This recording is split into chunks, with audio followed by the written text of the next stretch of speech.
Bonjour et bienvenue à un nouvel épisode de C'est quoi ta spécialité? Aujourd'hui, on a reçu Dr Tanguay, une pathologiste légale qui est venue nous parler de sa pratique. C'était vraiment un épisode intriguant. On a posé plein de questions, à nous raconter comment ça se passe faire une autopsie, vraiment des choses qu'on n'aborde pas dans la vie de tous les jours. Là. Mm-hmm. On se sentait un petit peu dans un roman policier. Ouais. C'était particulier comme épisode quand même, mais vous avez sûrement jamais entendu parler de ça, donc ça vaut la peine de l'écouter. Ouais, bonne écoute! Avant de commencer l'épisode, on aimerait remercier notre commanditaire ArchiMD. ArchiMD est une firme de gestion de patrimoine spécialisée dans les besoins des médecins. Que vous soyez étudiant, résident, en pratique ou à la retraite, c'est une firme de finances accessible et professionnelle qui sont là pour vous aider à gérer et à optimiser vos finances. Mm-hmm. Comme étudiant, si vous avez des questions pour vos prêts, vos assurances, votre marge de crédit ou même vos investissements, vous allez avoir des réponses à toutes vos questions dans une rencontre en ligne en moins de 20 minutes. On vous encourage vraiment à profiter de leurs services qui sont vraiment adaptés à votre situation. Le lien va être en bio si vous voulez prendre rendez-vous avec eux dès aujourd'hui. Donc, on remercie ArchiMD.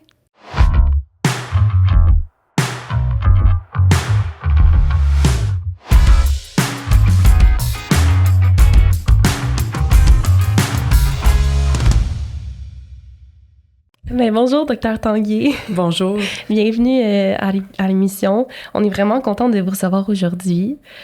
Bien, ça me fait vraiment plaisir. Merci de l'invitation. Ça me fait plaisir d'être ici et de répondre à vos questions. Ça va être super intéressant, je pense, comme épisode. Votre spécialité n'est pas super connue des étudiants, je pense. Alors, on a très hâte de vous entendre. On va commencer par, tout simplement, est-ce que vous avez toujours voulu être en médecine? Pas toujours, mais disons qu'à la fin du secondaire, là, ça se précisait. Là. À la fin du secondaire, là, je savais que je voulais me diriger en médecine. Ça, c'était vraiment mon objectif.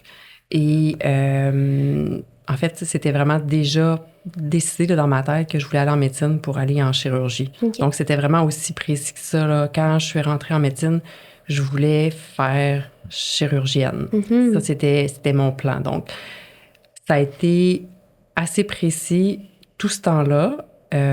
Jusqu'à ce que j'arrive en chirurgie où là, j'ai bifurqué. Okay. Donc, c'est vraiment... c'était l'objectif. Puis, en médecine, j'ai quand même aimé toutes les spécialités là, quand j'ai fait mes différents stages puis tout ça. Mais étant donné que moi, ce qui m'attirait, là, c'était Médecins sans frontières. Okay. Et puis, je voulais faire des missions, puis je voulais partir. Puis... j'avais réalisé, on avait eu une présentation en pré-med, parce que j'ai fait mon MD à Montréal. On avait une présentation en pré-med, puis de Médecins sans frontières. Ce que j'avais retenu de cette présentation-là, c'est que si on voulait être dans l'action, on était mieux d'avoir une spécialité plutôt comme chirurgicale, effectivement. Mm-hmm. Donc, ça a confirmé mon choix parce que sinon, on fait plus de l'administration puis de la gestion de soins ou de la gestion d'organisation de support, soit aux sinistrés, aux réfugiés, dépendamment de on est déployé dans quel genre de mission. Alors, moi, je voulais être dans l'action. Donc, ça confirmait le choix de chirurgie à ce moment-là. OK. Est-ce qu'il y avait des gens autour de vous qui étaient en médecine ou c'était vraiment juste un désir comme ça? Non, en fait, mes parents ne sont pas médecins. J'ai pas de médecin dans ma famille, mais ma mère était infirmière à l'urgence. Okay. Donc, j'ai entendu parler là, du milieu médical beaucoup par ma mère, mais j'ai pas de médecin dans ma famille. OK. Donc, vous êtes rentrée directement après le cégep, c'est ça? Oui, directement. Okay. J'ai fait mon MD à l'Université de Montréal. Puis après ça, j'ai changé pour l'Université Laval, là, pour le réseau de l'Université Laval à Québec, là, pour la résidence. Puis la résidence, vous avez dit que vous aviez commencé en chirurgie. Oui. J'ai fait 1 an et demi de chirurgie générale. Mm-hmm. Et j'adorais la chirurgie générale. C'est vraiment passionnant comme spécialité. Et je lève mon chapeau à tous les chirurgiens généraux du Québec et plus. Mais je trouvais que... je trouvais que c'était difficile sur l'horaire et la qualité de vie et la conciliation travail-famille. À l'époque, c'est sûr que ça fait longtemps là, que j'ai gradué. Là. À l'époque, il y avait peut-être pas beaucoup non plus de femmes en chirurgie générale. Il y en avait quand même, mais il n'y en avait pas beaucoup. Puis je regardais les chirurgiennes, puis je regardais comment ils conciliaient le travail avec la famille, puis je trouvais ça difficile. Et je me disais que c'était peut-être pas la vie que j'avais envie d'avoir. Alors, c'est là où j'ai commencé à me poser des questions et je me suis dit, qu'est-ce que je pourrais faire? Mais en chirurgie, on est toujours rendu au département de pathologie pour avoir le résultat de ce qu'on a enlevé. Est-ce que nos marges sont saines? Est-ce que les ganglions sont atteints pour avoir le diagnostic pour pouvoir le donner à la patiente? Alors, moi, j'ai découvert la pathologie via la chirurgie parce que la pathologie à l'université, c'est pas nécessairement le cours le plus intéressant du cursus. À part le vôtre. Ah, merci. Mais en fait, c'est ça, c'est un cours très théorique. En pratique, la pathologie, c'est super intéressant, mais dans un cours magistral ou dans un cours à l'université, on ressent pas toute l'importance de la pathologie. Donc, en chirurgie, on était toujours rendu au département de patho pour avoir les résultats. C'est comme ça que j'ai découvert la patho. Alors, c'est rapidement devenu mon option quand j'ai décidé de changer de spécialité. Et j'aimais la pathologie, j'aimais ça. C'est quand même valorisant de pouvoir faire les diagnostics, puis après ça, de s'assurer que la personne elle va avoir le bon traitement, puis tout ça. Oui. Mais j'avais quand même pas le côté dissection de la chirurgie, j'avais pas ce côté-là. Dans la résidence en pathologie, le stage de pathologie judiciaire est obligatoire. OK. Et à l'époque, c'était un stage de 2 mois. Maintenant, c'est un stage de 1 mois parce que le cursus a changé en pathologie, mais à l'époque, c'était un stage de 2 mois. Et c'est vraiment dans mon stage de 2 mois que je suis tombée en amour avec la pathologie judiciaire. C'est vraiment... J'avais l'impression que je retrouvais tout ce que j'avais un peu là, en chirurgie au niveau là, de la dissection, de l'anatomie, mais j'avais aussi le côté diagnostic de la pathologie. Ouais. J'avais une opportunité pour avoir une qualité de vie, pour avoir une meilleure conciliation travail-famille. Donc, pour moi, là, ça a été un coup de cœur. Donc, j'ai découvert la pathologie judiciaire dans mon stage de pathologie judiciaire. Et après, là, c'était déterminé. C'était ça que je voulais faire. Oui. Comment ça s'est passé, le changement de résidence? On n'entend pas souvent parler de gens qui changent de résidence. Est-ce que c'est compliqué comme processus? Oui et non. En fait, c'est que ça dépend vers quoi on veut se diriger. C'est sûr que quand on change de programme, bien, on doit s'assurer qu'il y a une place dans le programme où on veut aller, parce qu'il y a encore là, les places sont limitées. Donc, c'est sûr que si on veut changer dans un programme où ils n'ont pas de place pour nous accueillir, j'imagine que là, c'est probablement plus compliqué. Mais moi, à l'époque, il y avait une place dans mon année en pathologie, donc j'ai pu changer.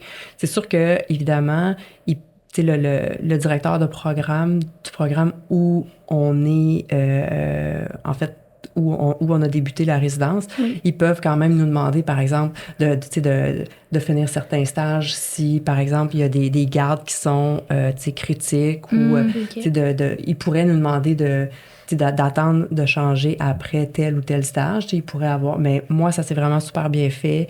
J'ai pu changer à la fin du stage dans lequel j'étais.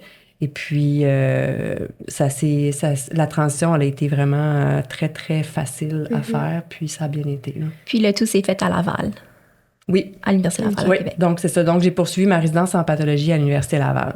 Puis d'un point de vue plus psychologique, mettons, est-ce que ça a été difficile d'un peu laisser tomber le rêve que vous aviez depuis comme l'adolescence à propos de la chirurgie, ou c'était comme... Vous étiez juste contente de finalement changer?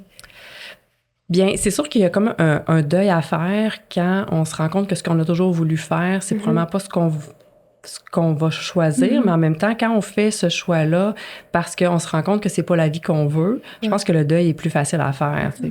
Puis, honnêtement, avec la pathologie judiciaire, j'ai retrouvé... Je pense que je suis passionnée par ce que je fais, j'adore ce que je fais. Et dans le fond, le deuil se fait beaucoup mieux parce que je l'ai pas fait parce que... en fait, parce que j'avais pas le choix, je l'ai fait parce que je l'ai choisi. Donc, c'est vraiment plus facile. Puis la seule petite chose que je dirais qui me manque, mais que j'espère pouvoir avoir encore là, d'ici à ce que je prenne ma retraite, c'est la partie mission. Où je m'étais dit, si je suis chirurgienne, je vais donner mon nom pour pouvoir faire des missions sans, Médecins sans frontières ou Médecins du monde, ou aller aider là, comme ça là, dans soit après des tremblements de terre ou des situations comme ça. Maintenant, en pathologie judiciaire, il y a quand même aussi la gestion des ce qu'on appelle des DVI pour les Disaster Victim Identification. Donc, c'est des scènes de catastrophes avec décès multiples. Et on a eu un peu ça au Québec avec Mégantic et l'île verte. Donc, on a eu 2 scènes où on avait la gestion de plusieurs personnes décédées en même temps.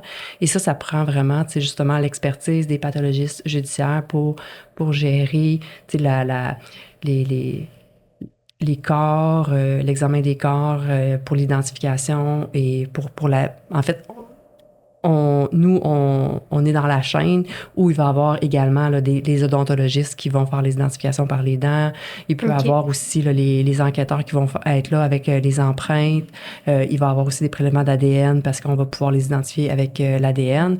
Mais le pathologiste judiciaire, c'est un peu le chef d'orchestre par rapport à la gestion des corps de ces scènes-là. Donc, j'aimerais ça un jour pouvoir être déployée dans ce genre de mission-là à l'étranger. Mais avant de pouvoir donner mon nom pour certains organismes qui vont déployer les spécialistes, je vais attendre qu'on soit équipe complète et pour pas laisser mon équipe là, à découvert, disons, avec pas assez de personnel pour assurer là, en fait, le travail quotidien au Québec avant. Là. Si on revient à votre résidence, est-ce que vous aviez des cours de droit en résidence pour vous préparer à justement le côté judiciaire de votre travail? Non. OK. Parce qu'en fait, la résidence en pathologie, ça forme vraiment des pathologistes généraux là, à l'hôpital.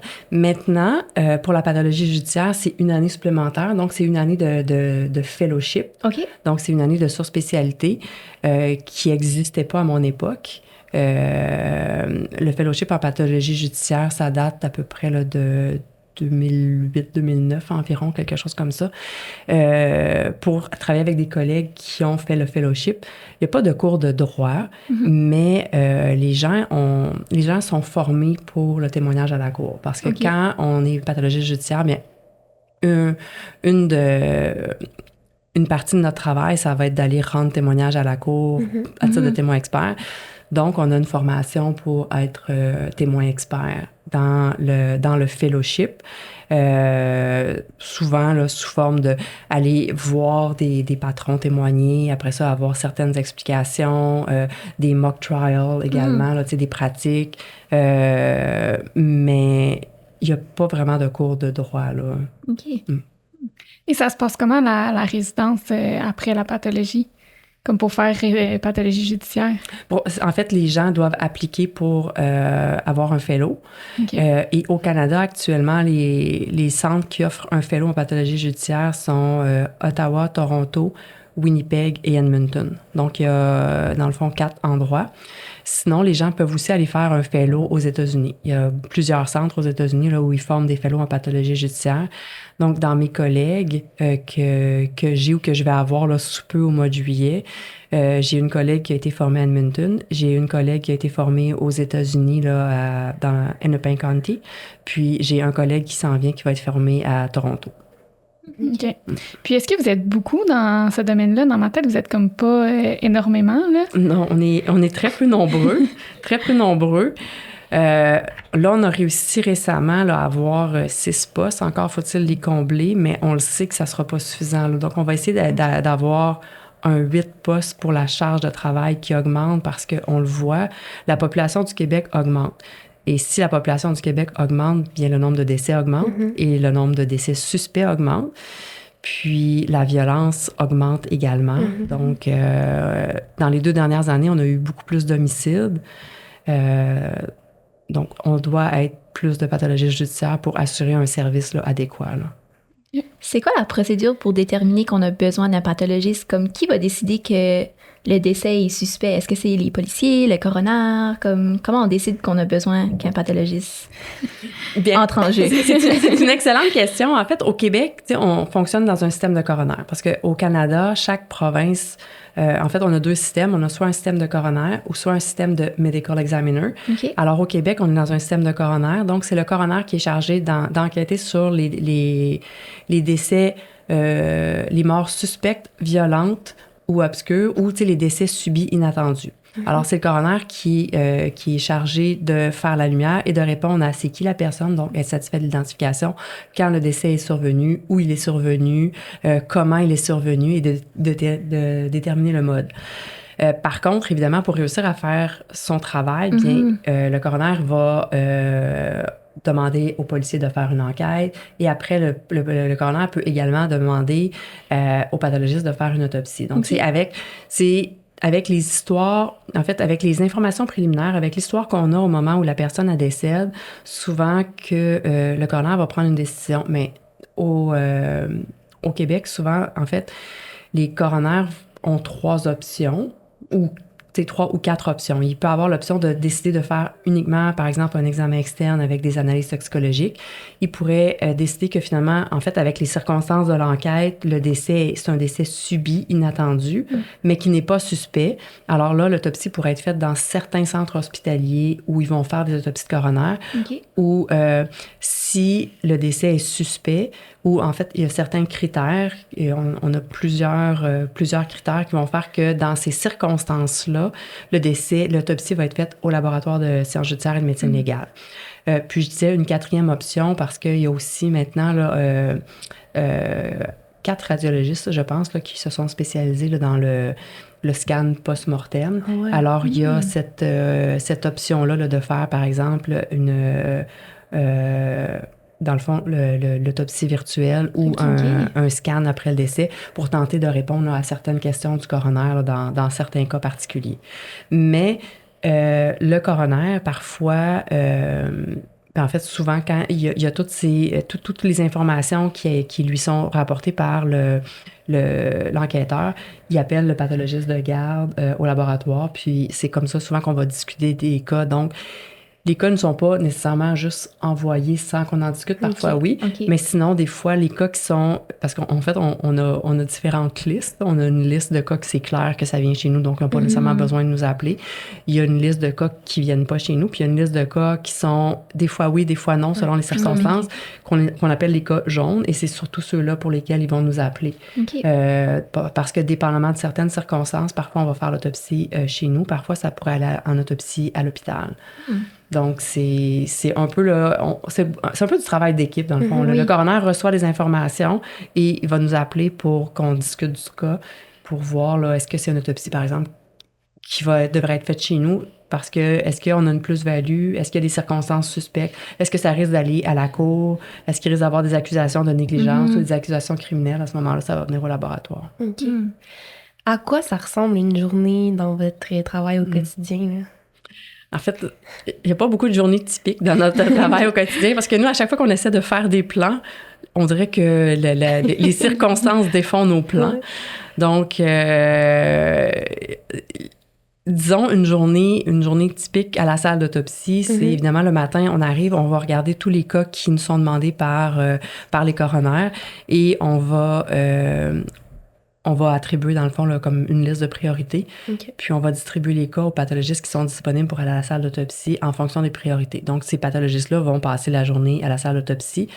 Souvent, à ce moment-là, leur travail, ça va être après l'autopsie, bien, de rédiger le rapport préliminaire, de l'envoyer au coroner, parfois de répondre aux questions des enquêteurs, si c'est des cas là, où on se demande s'il y a l'intervention d'un tiers ou pas. Donc, ça peut être une journée type. Sinon, on peut avoir des journées où on va rencontrer des procureurs en vue d'un témoignage. On peut avoir des journées où on attend pour témoigner. Donc, on est, ce que nous, on dit, stand-by pour la cour. Donc, on essaie le plus possible, en discutant avec les procureurs, d'avoir un moment précis pour le témoignage pour moins perdre de temps. Parce que c'est sûr que si j'attends pendant 2 jours pour témoigner, bien pendant ce temps-là, je rédige pas de rapport, je fais pas d'autopsie, je valide pas. Sinon, bien, il y a des journées où on essaie d'avoir du temps dans notre bureau pour la rédaction des rapports. T'sais, rédiger un rapport d'homicide, c'est quand même assez long, dépendamment évidemment du nombre de plaies qu'on a à décrire. Donc, il y a des journées de rédaction. Puis, on doit aussi valider les dossiers. Donc, au laboratoire, on est accrédité avec la norme ISO là, 17025 et tous les rapports d'expertise qui sortent doivent être validés par un pair. Alors, parfois, bien, on est plus en validation. Donc, on reprend le dossier là, de quelqu'un d'autre et on s'assure que les constatations qu'il a faites on est d'accord avec ses constatations, on est d'accord avec les opinions, puis on est d'accord avec la cause de décès. OK. Et puis, il y a aussi des journées où on fait de l'enseignement. Donc, on enseigne aux policiers, que ce soit des techniciens en scène de crime, des techniciens en scène d'incendie, des enquêteurs. On fait de l'enseignement au coroner, aux résidents en pathologie, aux étudiants en médecine. Alors, il y a... C'est diversifié, là. Oui, des journées type. Ça Il y en n'existe a pas. pas. Non, pas beaucoup. Pas beaucoup. Est-ce que des fois, vous allez comme sur la scène de... Oui, OK. ça arrive. C'est plus rare, mais ça arrive qu'on peut aller sur la scène. Puis on va aller sur la scène pour différentes raisons. On peut aller sur la scène, par exemple, pour orienter quand on a certains types de blessures. Puis, par exemple, on se demande est-ce qu'il y a l'intervention d'un tiers ou pas. Et on a, par exemple, un individu suspect et on peut pas le détenir plus de 24 heures. Et si on sait qu'on peut pas faire l'autopsie, des fois, on peut aller sur la scène ou on peut regarder des photos là, de plaies puis essayer de se prononcer un peu sur les photos. Mais ça, c'est vraiment plus rare comme type de scène. Les scènes où on va se déplacer le plus souvent, c'est des scènes de corps en état de soit carbonisation ou calcination. Parce qu'à partir du moment où les os sont calcinés, sont très fragilisés. Donc, si on les bouge, si on les déplace, ils vont se fracturer, se fragmenter. Puis, on ne pourra plus les revoir tels quels. Donc, notre seule façon de les voir tout de suite après l'incendie, c'est de se déplacer sur la scène. Ça, c'est probablement les scènes principales pour lesquelles on se déplace. Puis, les scènes d'ossement où on va se déplacer pour les scènes d'ossement humain, où on peut se déplacer également là, en compagnie de l'anthropologue judiciaire. Okay. C'est majoritairement, ou les scènes également où il pourra avoir plusieurs décès, donc plusieurs corps qui sont assez endommagés et qui pourraient, par exemple, encore là, je pense à des corps carbonisés où il pourrait avoir... dans le fond, on veut s'assurer de voir les corps sur la scène pour s'assurer qu'il n'y a pas de mélange et que, tu sais, dans un cas de décès multiple, si, par exemple, on a un accident dans un minibus, par exemple, et que tous les corps sont brûlés, carbonisés, calcinés, puis que le minibus est accidenté, mais ça se peut que les corps soient fragmentés, mais près les uns des autres. Donc là, on va aller sur la scène, puis on va aller sur la scène avec l'anthropologue pour essayer de voir comment les corps sont placés avant de les récupérer. OK. Est-ce que vous avez des retours avec l'enquête des policiers, avec votre travail? Est-ce qu'ils vous tiennent au courant de leurs suspects ou de leur enquête de leur côté? Rarement. En fait, là, souvent, on va savoir qu'il va y avoir un suspect d'arrêté, soit parce qu'on le voit là, aux informations, ou soit parce qu'on reçoit un subpoena pour aller témoigner. Fait, ça, c'est le plus souvent qu'on va savoir là, qu'il y a un suspect d'arrêté. Parfois, les enquêteurs peuvent nous rappeler parce que, par exemple, il pourrait y avoir quelque chose qui a été dit là, lors d'un interrogatoire et qu'ils veulent voir si on a observé ce qu'il est, par exemple, avancé lors de l'interrogatoire. Est-ce qu'on l'a observé à l'autopsie ou non? Donc, on pourrait avoir un retour. Donc, là, on pourrait se dire, bon, il y a probablement un suspect là, qui est en train d'être interrogé si on me pose cette question-là. Mais le plus souvent, on le sait quand on va témoigner, là, parce qu'on reçoit le subpoena. OK.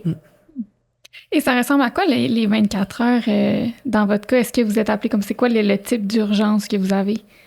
Là, pour la garde, par exemple? Oui. Pour la garde, bien, c'est soit des scènes où on doit se déplacer ou c'est soit là, des questions pour orienter les cas. Généralement, ce sont les appels qu'on a. C'est pour ça souvent, nous, on fait une garde. On peut faire une semaine en ligne, on peut faire 2 semaines en ligne, parce qu'on essaie de leur dire que, tu sais, le soir ou la nuit, c'est pas vraiment une urgence. On n'a pas nécessairement besoin d'être rappelé. Puis, entre autres, les scènes d'ossement, quand ils sont carbonisés ou calcinés, on ne va pas aller récupérer le corps à 3 heures du matin. C'est pas optimal pour la récupération du corps. Donc, on va leur dire de toute façon de la garder, puis on va se déplacer le lendemain pour aller la faire avec plus de lumière, évidemment, puis les meilleures conditions pour, dans le fond, le meilleur résultat. Mais c'est beaucoup, beaucoup des appels pour soit la gestion des cas ou aider à orienter. Là. En fait, il y a beaucoup d'appels pour aider à orienter sur des scènes, donc des questions par rapport à soit la position du corps, soit des blessures qu'on observe ou des choses comme ça. OK. C'est comment de voir autant d'images un peu... c'est très choquant, là, les images que vous voyez au quotidien. Est-ce que vous vous habituez ou est-ce que vous... Ouais. Est-ce que ça vous choque autant à chaque fois ou finalement, on s'habitue? Mais en fait, je pense qu'on s'en rend pas compte dans le sens où, tu sais, pour les gens qui sont extérieurs, eux, ils voient le corps et ils voient les blessures. Pour moi, j'ai une expertise à faire. Pour moi, quand j'arrive à la salle d'autopsie, que je suis à côté du corps, j'ai beaucoup de questions à répondre. Je dois répondre, est-ce qu'il y a des lésions traumatiques ou pas? S'il y a des lésions traumatiques, elles sont de quelle nature? Est-ce qu'elles sont suffisantes pour expliquer le décès? Alors, je dois mesurer, je dois dessiner, je dois photographier, je dois faire les trajectoires. Chaque plaie la trajectoire doit être faite pour voir est-ce que ça atteint un vaisseau. Donc, je suis vraiment toujours dans le questionnement, dans l'expertise. OK. Donc, il n'y a plus de place pour le... Exact. C'est comme si ça dépersonnalisait complètement la personne qui est sur la table. Pour moi, c'est vraiment une expertise que j'ai à faire pour répondre à des questions, pour éclairer soit le coroner, soit l'enquêteur, soit la cour. Ce qui fait en sorte que ça met vraiment une barrière. OK. Ça prend combien de temps environ faire l'autopsie? Est-ce que des fois, ça peut durer comme des semaines ou... En fait, généralement, j'allais dire, c'est que ça dépend toujours de la quantité de lésions traumatiques qu'on a, évidemment. Pour une autopsie où on n'a pas de lésions traumatiques, ça peut être très rapide. Là, à l'intérieur d'1 heure, l'autopsie, elle pourrait être terminée si j'ai aucune lésion traumatique, puis que j'ai pas non plus de grosses constatations à l'examen interne, puis que ça risque, par exemple, d'être une intox. C'est une autopsie qui va être très rapide. Plus j'ai de lésions traumatiques, plus l'autopsie va être longue. Et là, entre autres, ça peut prendre plus qu'une journée. Ça peut prendre 2 jours, ça pourrait prendre 3 jours. Ça dépend toujours de la quantité de lésions traumatiques qu'on a à documenter. Puis, plus que ça, bien, ça dépend, c'est que si on fait, entre guillemets, l'autopsie en pièces détachées, c'est que si on n'a pas le corps complet et que le corps finit par nous parvenir plus tard, mais on va poursuivre l'autopsie plus tard. Tu sais, parfois, si on a des corps qui ont séjourné dans l'eau très, très, très longtemps, dans un lac, ça se pourrait que, par exemple, on n'ait pas le corps au complet au moment de l'autopsie. Si les plongeurs retournent, ils pourraient nous retrouver, par exemple, les parties manquantes.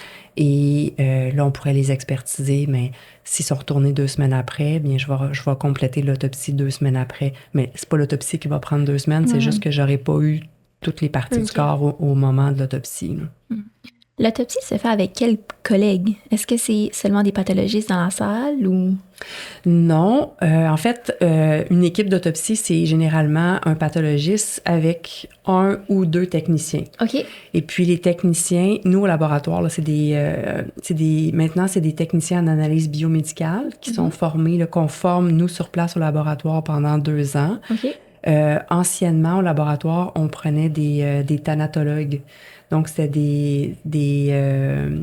des personnes qui avaient étudié la technique de thanatologie au cégep pour pouvoir embaumer des gens et prendre soin des corps. OK. Donc, ils étaient habitués à voir les corps dans tous leurs états. Ouais.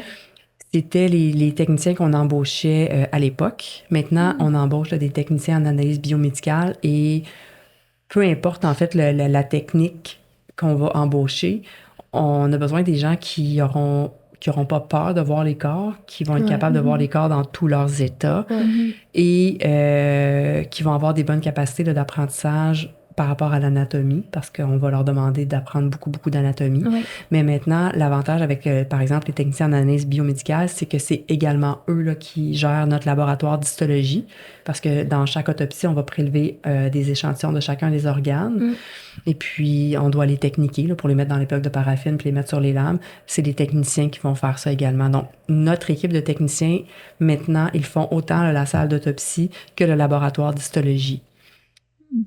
Alors, c'est un peu l'équipe qui a la salle d'autopsie. Puis sinon, c'est nous qui prenons nos propres photos.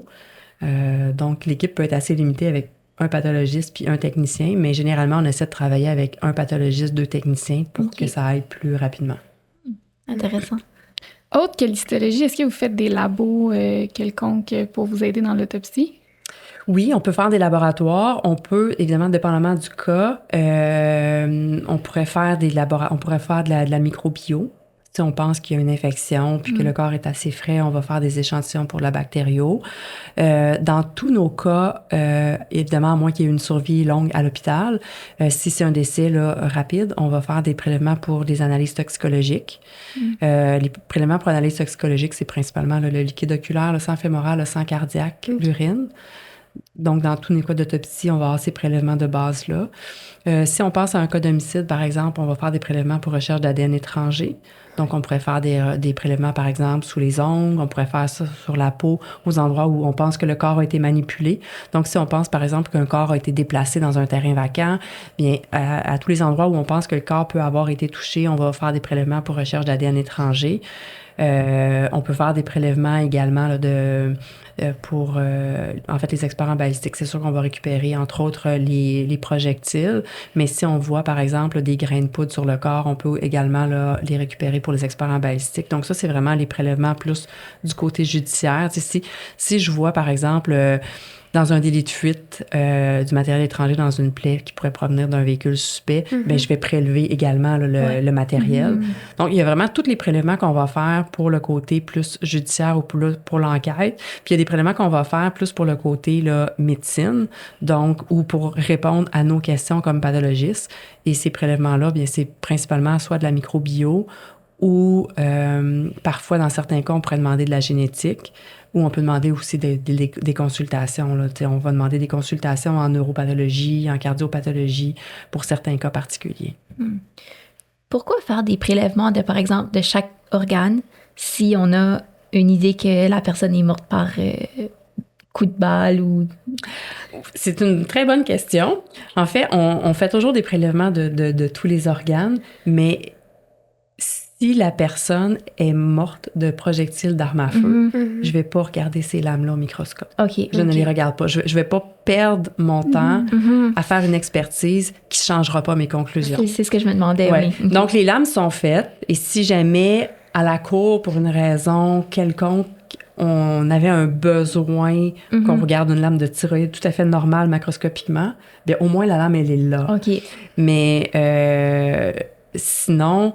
dans les autres cas, on va faire des lames ou en fait, dans les cas d'homicide, si par exemple, j'ai déjà ma cause de décès, mais que par exemple, je voyais une anomalie dans un organe, je pourrais choisir de regarder juste cette anomalie-là. Tu sais, par exemple, si je vois un nodule dans le poumon puis je me demande s'il y avait un cancer, bien, je vais quand même regarder le nodule pour pouvoir dire, ben oui, il y avait un cancer ou non, il n'y en avait pas, parce que je vois une anomalie macroscopique. Même si ça ne change rien, au fait, qu'il y a 3 projectiles dans la tête, ça ne changera pas la cause de décès.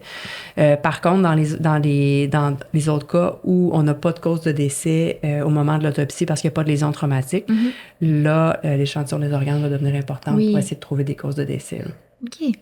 C'est vraiment vous qui regardez aussi, vous faites l'autopsie, puis vous regardez les lames, puis peu importe de quel organe, il n'y a pas d'experts, je sais pas, tu sais, des pathologistes, par exemple, qui sont plus experts au niveau de la peau, par exemple. Vous, c'est vraiment comme n'importe où dans le corps, vous regardez. Oui, disons qu'on est plus des pathologistes généralistes. Tu sais, au même titre que dans certains hôpitaux, évidemment, il y a des pathologistes généralistes. C'est pas tout le monde qui a une surspécialité, là, tu sais, en dermatopathologie ou en pathologie mammaire ou en hématopathologie ou... Par contre, évidemment, ben, étant donné qu'on est généraliste, on a nos limites.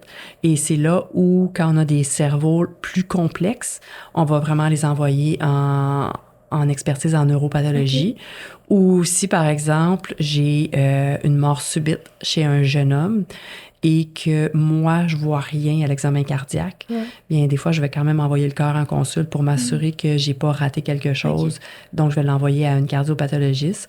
Et après, bien, s'il y a toujours rien qui est vu, là, macroscopiquement, au niveau, là, ou microscopiquement, là, au niveau du cœur, bien, c'est là où on pourrait faire des études de génétique cardiaque pour recherche, là, de mutations, là.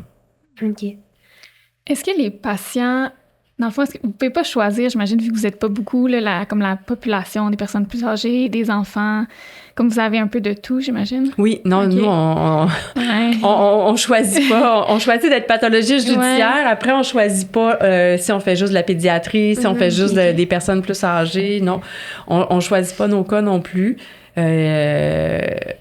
Ça doit pas être toujours facile. Les cas, ils sont là, on doit les faire. On choisit pas.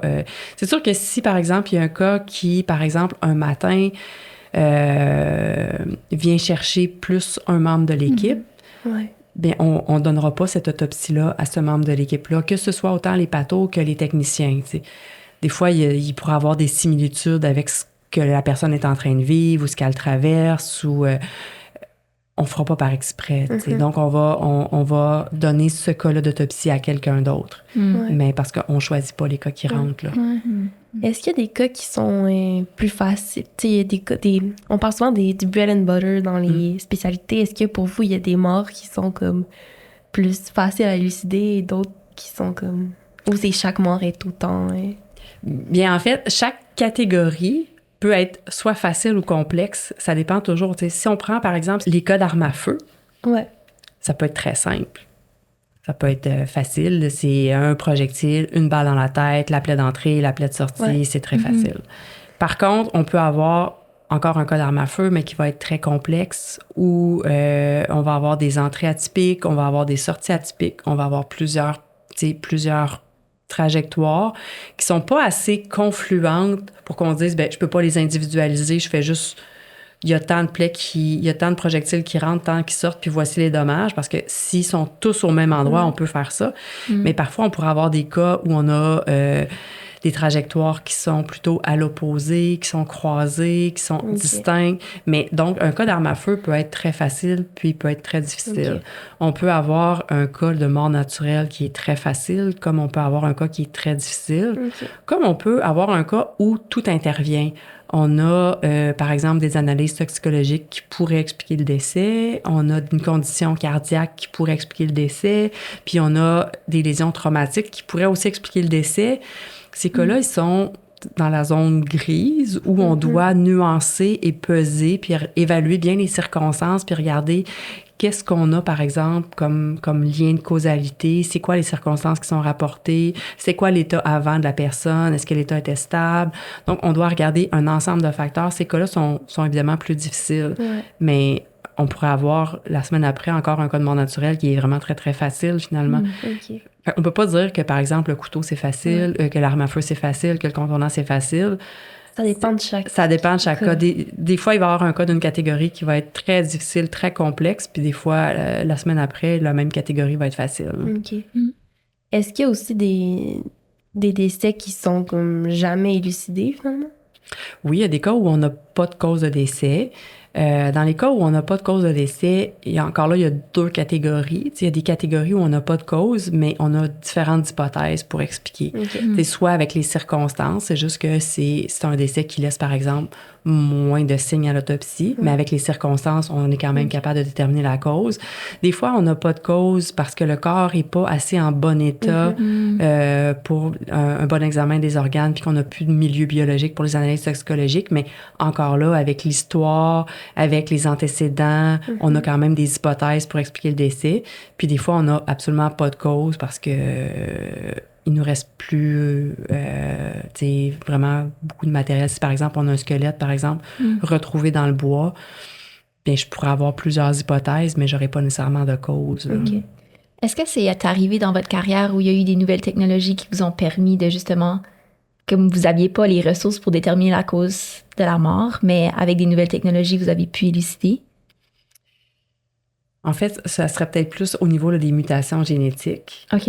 Où là, maintenant, il y a de plus en plus de mutations génétiques qui pourraient expliquer des morts subites. Mais sinon, nous, la technique d'autopsie, elle a pas tant changé. Okay. Puis les causes, les cas d'autopsie où on n'a pas de cause, mais on sait un peu avec les circonstances, il n'y a pas encore de tests qui nous permettent, par exemple, de mettre en évidence ce qu'on pense dans ces cas-là, entre autres. Là. Mais disons que pour les morts subites chez les jeunes, les analyses génétiques, c'est vraiment ce qui est mieux. Puis autant, avant, on pensait que c'était des morts subites cardiaques. Maintenant, il y a quand même l'axe neurocardio là, qui est souvent évoqué aussi avec des mutations génétiques aussi au niveau neurologique. OK. Donc ça permet d'élucider peut-être plus des morts subites. Mais au niveau de la pathologie judiciaire, Oui. quand on a un décès suspect avec des circonstances auxquelles on pense, on n'a pas encore tous les outils pour diagnostiquer certaines choses. OK. Sans vouloir aller dans le détail, là, Ouais. j'ai quelques cas en tête où moi, j'ai rêvé que je trouvais une façon de mettre en évidence la cause de décès, mais je me suis malheureusement réveillée avant. En fait, non, c'est ça. Je me suis réveillée et je me suis rendu compte qu'effectivement, c'était un rêve et ça se pouvait pas. Puis on pouvait pas mettre en OK. évidence ce type de cause de décès-là, là, mais j'aimerais bien qu'un jour on puisse, mais je pense pas que ça va arriver. OK. OK. Ouais, justement, j'allais dire, est-ce que vous voyez un futur, par exemple, avec, je sais pas, l'intelligence artificielle ou la technologie qui pourrait vous aider ou... Non, mais nous, tu sais, notre principale limite, puis ce que les gens, tu sais, réalisent pas, c'est que, tu sais, après le décès, les cellules meurent. Ouais. Alors, tu sais, les cellules vont relâcher tout ce qu'elles contiennent, tu sais, dans le sang, dans le liquide biologique. On va continuer avec des petites questions en rafale. Il y en a plusieurs, ça va être comme ça ou ça. Puis vous répondez et vous pouvez vous justifier ou non si vous voulez. Ah oui, fait que je pourrais dire juste oui ou non, mais sans rien dire. Vous choisir une des deux options, là. Exact. Fait que la première question qu'on aurait, ça serait, pendant vos autopsies, est-ce que vous écoutez de la musique ou pas de musique? Des fois oui, des fois non. OK. Ça dépend. Ça dépend du cas, ça dépend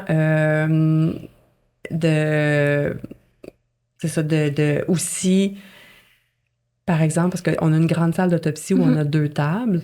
Et s'il y a des gens qui travaillent sur les 2 tables, avec des techniciens sur les 2 tables, parfois, on va pouvoir quand même mettre de la musique, mais des fois, c'est que si, à un moment donné, il y a trop d'interactions, trop de bruit, puis que les cas nécessitent beaucoup de concentration, là, il n'y en aura pas nécessairement. Là. OK. Ensuite, des fois, on voit les émissions. Est-ce que vous diriez que votre pratique ressemble un peu aux émissions ou c'est comme pas pantoute semblable à ce qu'on peut voir à la télé? En fait, ça dépend vraiment des émissions. OK. Ça dépend vraiment, vraiment des émissions. Tu sais, il y a des émissions où il y a toujours comme une personne qui a les réponses à tout. Ça, c'est pas vrai parce que c'est vraiment quand même un travail d'équipe. Donc, s'il n'y a pas un seul pathologiste judiciaire qui sait tout, il n'y a pas un seul enquêteur là, qui sait tout. Puis, évidemment, tout n'est pas résolu en 24 heures. Ouais. Et dans les émissions, c'est toujours un peu aseptisé. Hein, dans la vraie vie, on travaille avec le corps dans l'état dans lequel il est. Alors, ça dépend. Ouais, ça dépend. Vous préférez travailler seul ou en équipe? En équipe. On l'avait compris, je pense. Ouais. Ça a l'air très en équipe, tout ça, tout ce travail. Oui, puis avec la validation en plus, il y a beaucoup d'échanges puis de discussions sur chaque dossier, mais chaque dossier complexe est toujours discuté. Puis parfois, à la salle d'autopsie, on constate une lésion ou on constate, disons, une anomalie, parce que c'est pas nécessairement une lésion traumatique. Puis on n'est pas trop certain si notre hypothèse qu'on pense pour l'expliquer, c'est la bonne. Bien souvent, on va faire descendre l'équipe pour la montrer. Là. C'est vraiment, il y a toujours un travail d'équipe. OK. En parlant de travail d'équipe, est-ce que vous avez remarqué une personnalité type parmi les pathologistes? On est tellement peu que, OK. que je ne sais pas s'il y a une personnalité type.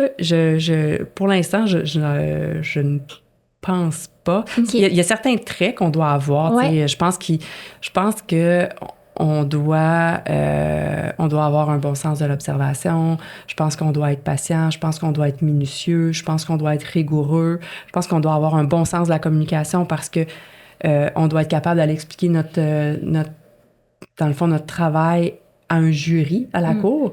Et ils ont probablement... En fait, la majorité des gens n'ont pas nécessairement de notion là, médicale, donc on doit être capable de vulgariser. Donc ça, ce sont des aptitudes de base pour être un bon pathologiste judiciaire. Ça prend un bon sens aussi de l'analyse, ça prend un bon jugement. Mais après, pour la personnalité, je ne le sais pas. Peut-être qu'on pourrait demander aux étudiants en stage qui viennent si on a comme un trait de personnalité des pathologistes qui sont là. Tantôt, on parlait des autopsies aussi là, avec l'histologie ou juste ce que vous voyez comme plus visuel. Est-ce que vous préférez visuel ou plus ce qui est labo à faire ou un mix des deux, vous aimez autant l'un que l'autre? Avec mon petit côté chirurgical, évidemment, moi, je préfère le côté là, à la salle d'autopsie, le côté dissection, le côté macroscopique. Je déteste pas le côté microscopie non plus, mais si j'ai une journée au complet à faire, je préfère de faire une journée au complet à la salle d'autopsie plutôt qu'une journée au complet à regarder des lames histologiques. Entre les deux, c'est ma préférence, mais j'aime aussi regarder les lames histologiques parce que c'est là aussi où on va trouver les réponses qu'on n'avait pas à la salle d'autopsie. Donc, il y a quand même un côté là, challengeant à regarder les lames histologiques, mais entre les deux, je préfère la dissection à la salle d'autopsie. Okay. Sinon, entre être témoin expert puis expliquer tous vos rapports au jury, ou entre enseigner à différentes... Là, vous avez parlé de policiers, des étudiants. Qu'est-ce que vous préférez? Ah, pour moi, les deux, c'est égal. Ouais. Oui. Parce que quand je vais témoigner devant un jury, pour moi, c'est quand même... C'est un peu la même chose que de donner un cours. Pour moi, c'est de l'enseignement. C'est d'expliquer mon rapport, c'est d'expliquer mon expertise. C'est juste que je vais leur donner un cours sur un sujet précis. Par exemple, sur un cas de couteau ou sur un cas de contondant. Mais c'est quand même comme si je leur donnais un cours pour moi. Puis enseigner... Bien, pour moi, de donner de la formation, si tout le monde est mieux formé et tout le monde est mieux informé, bien, ultimement, le résultat est meilleur au bout du compte. Donc, moi, j'aime autant les deux et les deux sont importants. Est-ce que vous préférez travailler comme dans le laboratoire ou plus sur le terrain? Je sais, ça n'arrive peut-être pas aussi souvent, là, mais avec ce qu'on avait discuté au début, là, vous vouliez partir en mission et tout, est-ce que ça démontre que vous préférez être sur le terrain? Encore là, je pense que les deux sont égales. Je pense que ça fait partie du travail. Donc, être sur le terrain, pour moi, j'adore ça, mais être à la salle d'autopsie aussi, j'adore ça. Comme j'aime ça aussi, aller enseigner, puis aller témoigner. Donc, vraiment, tu sais, chaque partie de mon travail, je l'aime. Je pourrais pas choisir. Je pense que c'est ce qui fait que je l'aime autant, c'est qu'il est varié et diversifié. Si j'enseignais à tous les jours, probablement que j'aimerais moins enseigner. Si j'étais toujours à la salle d'autopsie, la même chose. Et si j'étais toujours à la cour, parfois, on dirait que tous les subpénats arrivent en même temps. Puis j'ai plusieurs témoignages, un après l'autre. Rendu au dernier, là, je suis un peu tannée parce que on est souvent pris dans le carcan de la cour où on est un peu prisonnier des horaires. On est un peu... On ne sait pas si on va témoigner le lendemain, le surlendemain. Et là, je dois planifier parce que je dois aussi témoigner dans une autre ville. Tu sais, si, par exemple, je dois aller témoigner à Montréal, puis après à Chicoutimi, puis revenir à Montréal, puis après repartir pour une autre ville, ça devient un peu paralysant. Mais si c'est à la pièce, c'est plus intéressant. Donc, vraiment, il faut que ce soit varié. Il ne faut pas qu'on ait trop longtemps la même chose, sinon ça devient plus lourd. Comme dernière petite question, peut-être, est-ce que, si c'est possible, vous voulez nous parler d'un moment émouvant dans votre carrière, sans donner de détails, là, juste quelque chose qui vous a vraiment marqué, peut-être? Ah, mon Dieu! C'est difficile parce qu'en même temps, on dirait qu'il y en a plein qui me viennent en tête, des moments émouvants. Il y a des moments émouvants, par exemple, parce qu'on a l'impression qu'on a apporté des réponses aux familles. C'est rare, comme pathologie judiciaire, qu'on rencontre les familles. Généralement, c'est le coroner qui fait cette partie-là. Moi, ça m'est arrivé en 2 rares occasions où là, j'ai l'impression que d'aller expliquer les constatations d'autopsie à la famille, ça les a aidés à comprendre. Parfois, on a ce genre d'échange-là aussi après un témoignage, où là, des fois, la famille vient nous voir pour nous remercier du travail, puis que ça leur a apporté des réponses. Donc, ça aussi, c'est des moments émouvants. Et donc, je dirais que les moments émouvants, c'est les fois où on a des contacts avec les familles. Tu sais, aussi, c'est arrivé après, par exemple, la scène à Mégantic, où on avait rencontré les familles pour leur expliquer le travail qu'on avait fait et qu'est-ce qui restait encore à faire. C'est là où on se sent appuyé par ces familles-là, par leur énergie. Et ça nous donne l'énergie aussi pour continuer, entre autres, une scène comme Mégantic, c'est une scène qui a nécessité vraiment plusieurs jours de suite, beaucoup de travail. Et Donc ça, je dirais que ça, c'est des moments émouvants. Là. C'est un beau témoignage. Vous avez l'air vraiment passionné par Vraiment. votre travail. C'est beau à voir. Je pense que pour nous qui ne savons pas trop en quoi on va s'en aller, mais c'est très inspirant. Oui, on espère trouver quelque chose qu'on va autant aimer que vous aimez votre travail. Là. Ben, en fait, je vous le souhaite parce que quand on aime autant notre travail, je pense qu'on est prêt à le faire, peu importe les conditions, peu importe l'effort que ça nous demande de mettre, parce qu'on voit, dans le fond, à quel point on peut être utile. Puis, tu sais, en médecine, il y a plein de spécialités, il y a plein de domaines où, justement, on peut être utile, puis rendre service aux gens, leur donner des réponses, les soigner. Donc, il y a tellement d'opportunités de trouver sa voie puis sa passion que je vous le souhaite. Merci beaucoup. Ça fait plaisir. Merci.